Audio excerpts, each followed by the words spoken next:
आप क्रोनोलॉजी समझ लीजिए, पहले सीए भी आने जा रहा है, सीए भी आने के बाद एनआरसी आएगा, और एनआरसी सिर्फ बंगाल के लिए नहीं आएगा, पूरे देश के लिए आएगा। कि हमारे प्रधानमंत्री से ज्यादा झूठा इंसान मैंने आज तक नहीं देखा अपनी जिंदगी में। नमस्कार दोस्तों, जैसा कि आपको पता है कि प्रधानमंत्री नरेंद्र मोदी जी नए नए तोहफे देने के लिए जाने जाते हैं। वो कभी भी अचानक से पूरे देशवासियों को कभी भी कोई बड़ा तोहफा दे देते हैं। आपने देखा होगा जब डिमोनेटाइजेशन का उनको ऐलान करना था तो अचानक से एक रात को वो आते हैं, टीवी पर आते हैं और पूरे देश को बता देते हैं कल से नोटबंदी हो जाएगी, डिमोनेटाइजेशन हो जाएगा। उसके बाद जब कोविड आया तो अचानक से लॉकडाउन का ऐलान हुआ। उसी तरीके से इस बार मुसलमानों को तोहफा दिया है। जैसे ही रमजान का महीना शुरू होता है, प्रधानमंत्री नरेंद्र मोदी जी तमाम मुसलमानों को एक तोहफा देते हैं और वो तोहफा होता है सीएए का, सिटीजनशिप अमेंडमेंट एक्ट। अब लागू कर दिया गया, जो कि दिसंबर 2019 को संसद के दोनों सदनों से पास हुआ था, लोकसभा और राज्यसभा से। और जब मुसलमानों ने और देश के अन्य नागरिकों ने जब इसका विरोध किया तो उसके बाद से अब तक ये लागू नहीं किया गया था। लेकिन जैसे ही लोकसभा का चुनाव करीब आया, वैसे ही रमजान के खास मौके के ऊपर जब पूरे देश के मुसलमान रमजान के महीने में चांद देखने में व्यस्त थे, उस वक्त प्रधानमंत्री नरेंद्र मोदी जी ने देश के मुसलमानों को सबसे बड़ा तोहफा दिया है और वो तोहफा है सीएए। जैसे ही ये तोहफा देश के अल्पसंख्यकों को मिला, लगातार चर्चा शुरू हो गई कि क्या दोबारा से शाहीन बाग का आंदोलन खड़ा होगा, क्या दोबारा से जगह जगह प्रोटेस्ट होंगे, क्या दोबारा से लगातार रैलियां निकाली जाएगी मुसलमानों के द्वारा।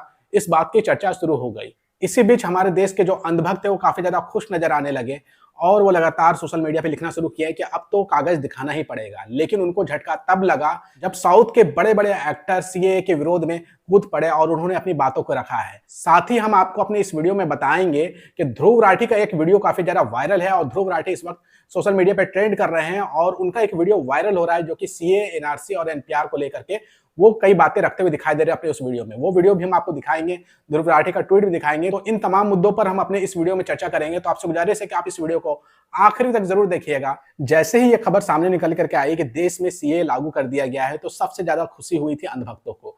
ये वही अंधभक्त है जो लगातार प्रोपेगेंडा कई सालों तक चलाए हैं कि बॉलीवुड का बहिष्कार करो, बॉलीवुड का बहिष्कार करो और साउथ के फिल्मों को सपोर्ट करो, साउथ के स्टार का सपोर्ट करो। लेकिन अंधभक्तों को सीएए के मुद्दे पर झटका जो है वो साउथ से ही लगा है। साउथ के कई बड़े स्टार जो है वो सीएए के विरोध में खड़े हो गए हैं और अपनी आवाज बुलंद हो गई है। अब अंधभक्तों को तो यह हाल है, ना तो वो बॉलीवुड को सपोर्ट कर सकते हैं, ना तो वो साउथ की फिल्मों को सपोर्ट कर सकते हैं, ना तो साउथ के स्टार को सपोर्ट करते हैं। तो अंधभक्तों के पास अब एक ही ऑप्शन बचा है, वो है बी ग्रेड की थर्ड क्लास मूवी और उनके एक्टर्स। अब अंधभक्त जो है उन्हीं को सपोर्ट करेंगे, उन्हीं की फिल्में देखेंगे। बहरहाल हम अंधभक्तों पे बात नहीं करते हैं और सबसे पहले हम आपको जो ट्वीट दिखाना चाहते हैं वो साउथ के बड़े स्टार विजय थलापति का है और उन्होंने सीएए को लेकर के खुल करके विरोध किया है। और उन्होंने देखिए क्या लिखा है।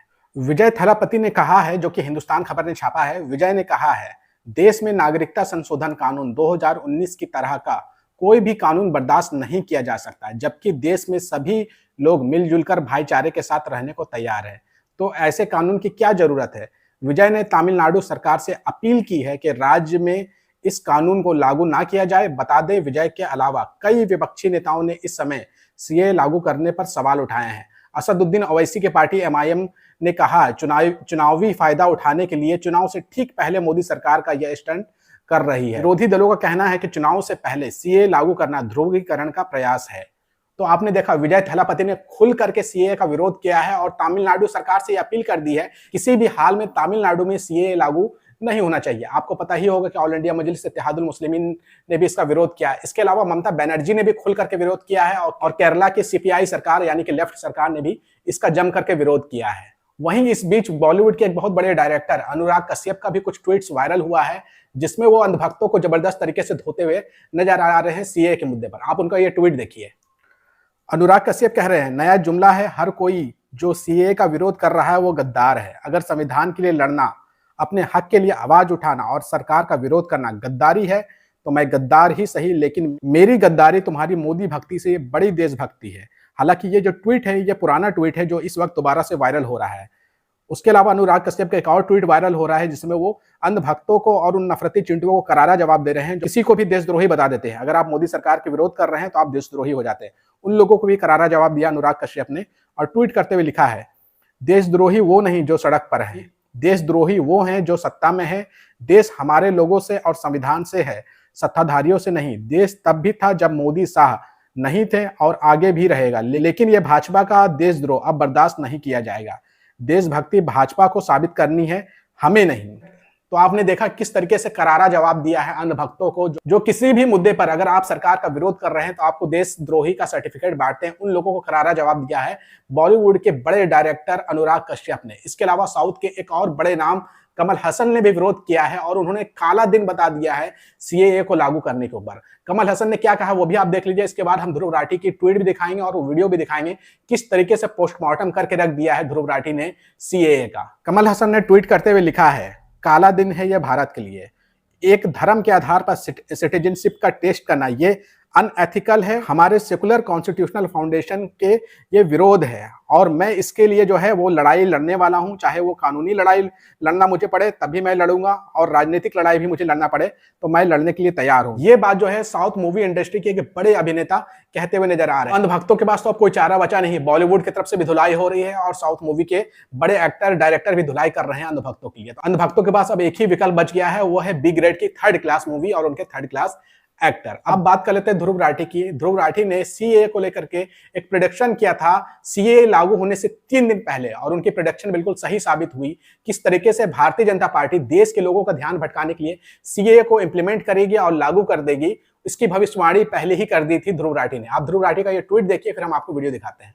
ध्रुव राठी ने 3 दिन पहले ही बता दिया था कि क्या होने वाला है। ध्रुव राठी ने एक ट्वीट किया है जिसमें लिखा हुआ एक्यूरेट प्रेडिक्शन फ्रॉम 3 days अगो, यानी कि 3 दिन पहले जो ध्रुव राठी ने प्रेडिक्शन किया था वो सही साबित हुई। और उनकी क्या भविष्यवाणी थी जो सही साबित हुई, जो कि चंद्र कुमार ने लिख करके बताया है, किसी को हैरानी नहीं होनी चाहिए अगर इलेक्टोरल बॉन्ड पर एसबीआई को चाही गई म्याद से पहले डाटा देने को सुप्रीम कोर्ट का आदेश हुआ तो केंद्र सरकार सीएए पर कोई फैसला कर देश का ध्यान इससे हटाने का भरसक प्रयास करेगी। यानी कि आपको पता ही है, जैसे इलेक्टोरल बॉन्ड को लेकर के चर्चा शुरू हुई है और सुप्रीम कोर्ट ने आदेश दिया कि 12 मार्च को आप अपनी रिपोर्ट जो है दर्ज करें, उसी वक्त जो है सीएए को इंप्लीमेंट कर दिया गया, सीएए को लागू कर दिया गया। यानी कि ध्यान भटक जाए, लोग जो है वो इलेक्टोरल बॉन्ड के बारे में ना सोच पाए, इसलिए ध्यान भटकाने के लिए सीएए को लागू कर दिया गया आनन फनन में। और इसकी भविष्यवाणी ध्रुव राठी ने 3 दिन पहले ही कर दी गई थी और वो उनकी भविष्यवाणी सही साबित होते हुए दिखाई है। अब यहां से आप वो वीडियो देख लीजिए कि ध्रुव राठी ने आखिर सीए, एनआरसी और एनपीआर को लेकर क्या बताया था, जो इस वक्त सोशल मीडिया पर वायरल है और ट्विटर पर ट्रेंड भी कर रहा है। और उसमें उन्होंने सीए का पूरी तरीके से पोस्टमार्टम कर दिया है और सरकार की कई जो है झूठी बातों को पकड़ा है। यहां से आप वो वीडियो देख लीजिए। तो आधार कार्ड ले लो, मेरा यहाँ पर फिंगरप्रिंट दिए थे मैंने आधार कार्ड के लिए। नहीं, आधार कार्ड भी प्रूफ नहीं है कि आप इस देश के सिटीजन हो, पैन कार्ड भी प्रूफ नहीं है कि आप इस देश के सिटीजन हो, पासपोर्ट भी प्रूफ नहीं है कि आप इस देश के सिटीजन हो। ये है दोस्तों इनका नया नेशन वाइड एनआरसी का लॉजिक। ये मैं नहीं कह रहा हूं, ये हमारे देश के होम मिनिस्टर अमित शाह ने खुद कहा है अपने लेटेस्ट टाइम्स नाउ के इंटरव्यू में। जरा सुनिए। तो ये आधार, ये वोटर कार्ड और ये जितने तमाम डॉक्यूमेंट होते हैं, ये क्या आपको अपनी नागरिकता पहचानने ना जी, ये नहीं है, इससे नागरिकता तय नहीं होती है और आधार से तो जरा भी नहीं होती। वोटर आईडी कार्ड, आधार कार्ड, पासपोर्ट कोई प्रूफ नहीं है सिटीजनशिप का। ये चीज न्यू इंडियन एक्सप्रेस की एक न्यूज रिपोर्ट में भी बताई है, जिसको एक गवर्नमेंट ऑफिशियल्स के द्वारा सोर्स किया गया है। यहां पर पिछले वीडियो में मैंने आसाम में हुए एनआरसी को एक्सप्लेन किया था, लेकिन होम मिनिस्टर अमित शाह ने अपने लेटेस्ट इंटरव्यूज में कहा है कि जो नेशन वाइड एनआरसी होगा वो अलग होगा असम के एनआरसी से, वैसा नहीं प्रोसीजर किया जाएगा। तो उनके इंटरव्यूज के बेसिस पे, हमारे प्रधानमंत्री की स्पीचेस के बेसिस पे और जो ऑफिशियल गवर्नमेंट की तरफ से स्टेटमेंट्स आई हैं उनके बेसिस पे आइए देखते हैं इस वीडियो में ये नेशन वाइड एनआरसी क्या होगा, कैसा दिख सकता है, और ये एनपीआर क्या है, कैसे काम करेगा।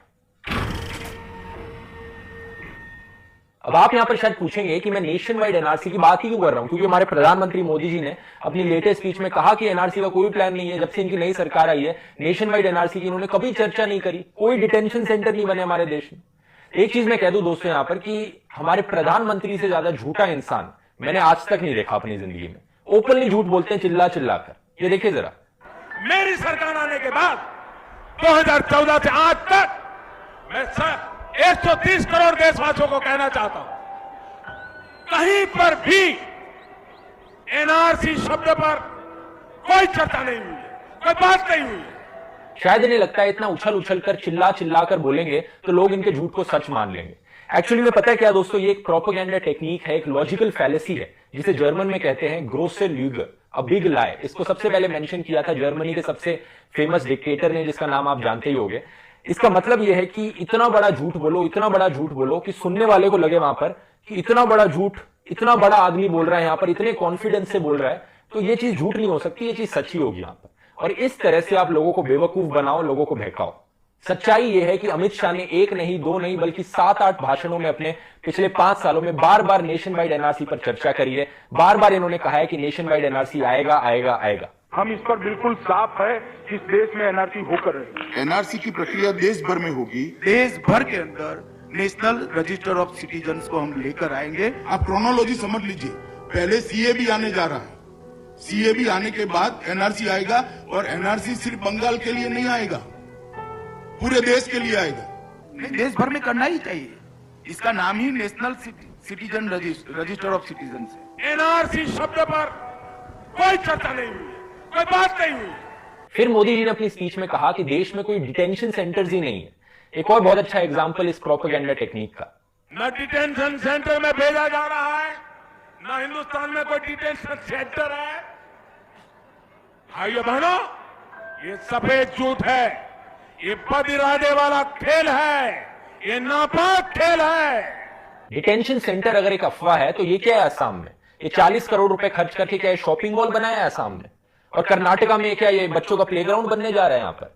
है 120 किलोमीटर दूर है गुवाहाटी से, और यहाँ पे ये जो कंस्ट्रक्शन आप देख रहे हैं वो जो असम में जो डिक्लेयर्ड फॉरेनर्स हैं उनको रखने के लिए एक्सक्लूसिवली डिटेंशन सेंटर है। इसके पहले फॉरेनर्स को जेल में रखा जाता था। तो आप कह रहे हैं कि ये डिटेंशन कैंप जो बन रहा है ये इस प्रोसेस का ही एक पार्ट है? प्रशासन एडवांस में तैयारी करता है कि बार अभी तो लीगल प्रोसेस चालू है। और एक और इंटरेस्टिंग फैक्ट मैं आपको बताऊं यहाँ पर दोस्तों, ये जो डिटेंशन कैंप्स में लोग हैं ये हिंदूज भी हैं, मुस्लिम्स भी हैं। ऐसे बहुत से लोग हैं जो रो रहे हैं सिटीजनशिप प्रूफ करने के लिए। आप ये वीडियो देखिए जो बीबीसी ने लिया था इन डिटेंशन कैंप्स में जाकर इन लोगों का। हमारे जैसे हाउस वाइफ को ऐसे लेके गया और जेल में डाल दिया।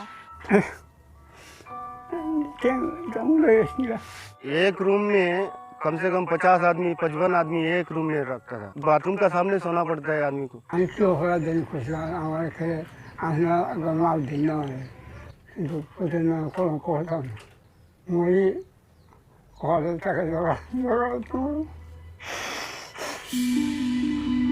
ये इंटरव्यू वाले लोग हिंदू थे। वैसे मैं आपको बता दूं, कहीं आप इस गलत फहमी में हो कि मुस्लिम्स को ये चीज ज्यादा इफेक्ट होगी, आप हिंदू होगे तो बच के निकल जाओगे। पहले मुझे भी ऐसे ही लगता था एक्चुअली। अमित शाह की पुरानी स्पीचेस को सुनकर मुझे लगता था कि मुस्लिम्स पर ये चीज ज्यादा इफेक्ट करेगी। तो जो सारे हिंदू, बुद्ध, जैन, सिख, क्रिश्चियन है उनको तो नागरिकता ही मिल जाएगी। एनआरसी का कहां सवाल है?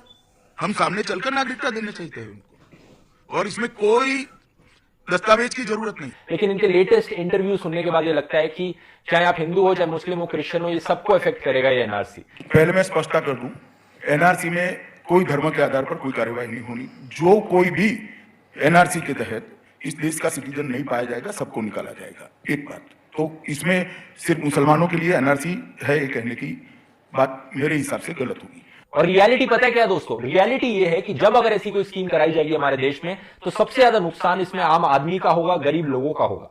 जरा ये सोचकर देखिए कितने लोगों के पास खुद के बर्थ सर्टिफिकेट है यहाँ पर, अपने पेरेंट्स के, अपने ग्रैंड पेरेंट्स के छोड़ दीजिए, कितने गरीब लोगों के पास यहाँ पर आपके खुद के बर्थ सर्टिफिकेट्स होंगे। अब कितने ऐसे लोग होंगे जिनके फ्लड्स में घर बह गए होंगे, कहां उनके पास कोई डॉक्यूमेंट्स मिलेंगे किसी भी चीज के। अब बात यह है कि जिन लोगों के पास पैसा है वो तो अपनी कोई ना कोई सेटिंग करा लेंगे, वो अपने फर्जी बर्थ सर्टिफिकेट बनवा लेंगे या कुछ करा लेंगे, लेकिन गरीब लोगों को यहाँ पर सबसे ज्यादा प्रॉब्लम होगी। तो साथियों, आपने ध्रुव राठी को सुन लिया होगा, और ध्रुव राठी की बातों से आप कितना सहमत हैं वो कमेंट करके हमें जरूर बताइएगा। और आप क्या सोचते हैं, जिस तरीके से अचानक सीए को लागू कर दिया गया है एकदम चुनाव से ठीक पहले रमजान के महीने में, क्या ये वोट की राजनीति के लिए किया गया है, या फिर इसके जरिए देश में सामाजिक ध्रुवीकरण करना चाहती है भारतीय जनता पार्टी या मौजूदा सरकार कह लें, और उसके आधार पर वो चुनाव में बड़ी जीत दर्ज करना चाह रही है? आप क्या सोचते हैं? कमेंट करके अपनी राय जरूर दीजिएगा। अगर आपको ये वीडियो पसंद आई है तो ज्यादा से ज्यादा शेयर करिएगा।